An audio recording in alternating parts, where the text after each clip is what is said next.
بسم اللہ الرحمن الرحیم۔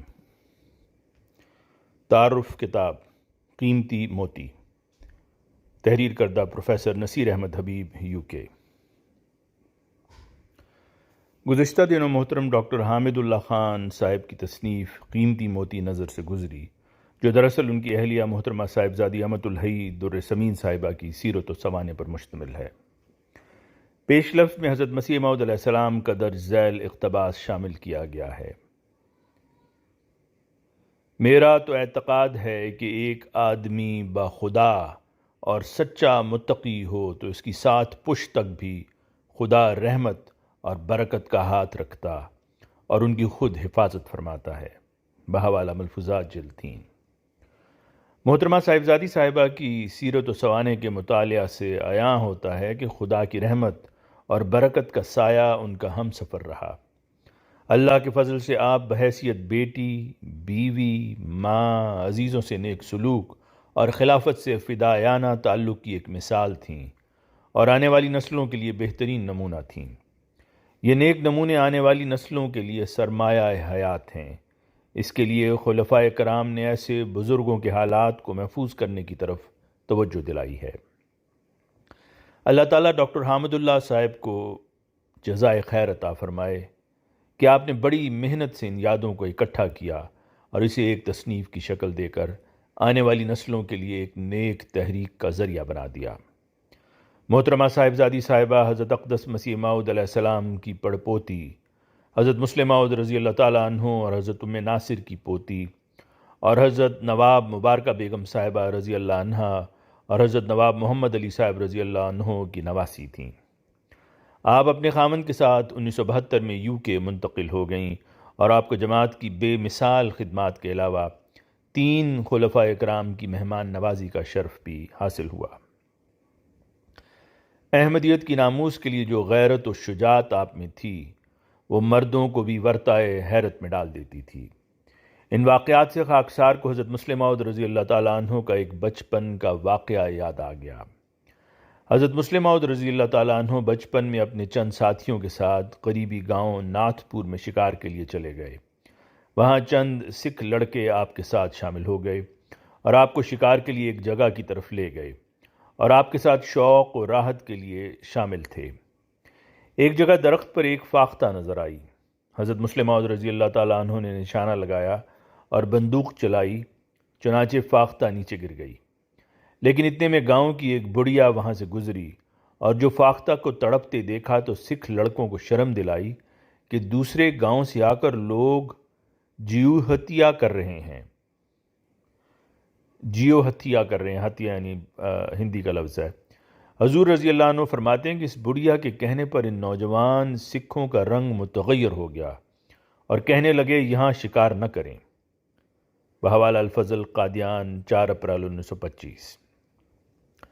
حضرت خلیفۃ المسیح الرابع رحمہ اللہ فرماتے ہیں، یہ واقعہ میرے نزدیک اس پہلو سے مطالعہ کے لائق ہے کہ ایسا واقعہ اگر کسی عام بچے سے پیش آتا تو یقیناً وہ سخت خوف محسوس کرتا اور یہی خوف اس کی یاد کا نمایاں پہلو بن کر اس کے ذہن پر ثبت ہو جاتا۔ قادیان کے بچے سکھوں کے بعض بدنام دیہات میں جانے سے گھبراتے تھے کیونکہ ان کی وحشت اور جرائم کے قصے عام مشہور تھے، اور بسا اوقات وہ چھوٹی چھوٹی باتوں سے برانگیختہ ہو کر بچوں کو زود و کوب کیا کرتے تھے۔ لہٰذا میں یقین سے کہہ سکتا ہوں کہ اس پس منظر کی روشنی میں بچوں کو ایسے واقعات اگر یاد رہتے ہیں تو خوف اور گھبراہٹ کی ہیجانی کیفیات کی وجہ سے، اور عموماً ایسے واقعات بیان کرتے ہوئے وہ اس بات پر ختم کرتے ہیں کہ اس وقت خوف کے مارے ہماری جان نکل گئی، یا ٹانگیں کانپنے لگیں، یا سر پر پاؤں رکھ کر بھاگنے لگے۔ لیکن حضرت صاحبزادہ صاحب رضی اللہ عنہ کا رد عمل بالکل الگ ہے۔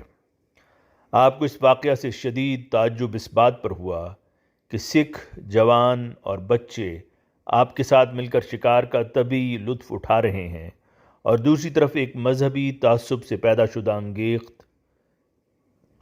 انگیخت ہے جس کی نتیجہ میں اچانک ان کا رجحان تبدیل ہو کر ان کا تعصب فطری شوق پر غالب آ جاتا ہے۔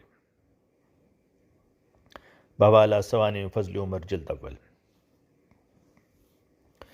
حضرت مسلم موعود رضی اللہ تعالیٰ عنہ کسی خوف کا شکار ہونے کی بجائے اس نفسیاتی گتھی کو سلجھانے میں محو ہو جاتے ہیں، جو کہ ایک غیر معمولی بات ہے۔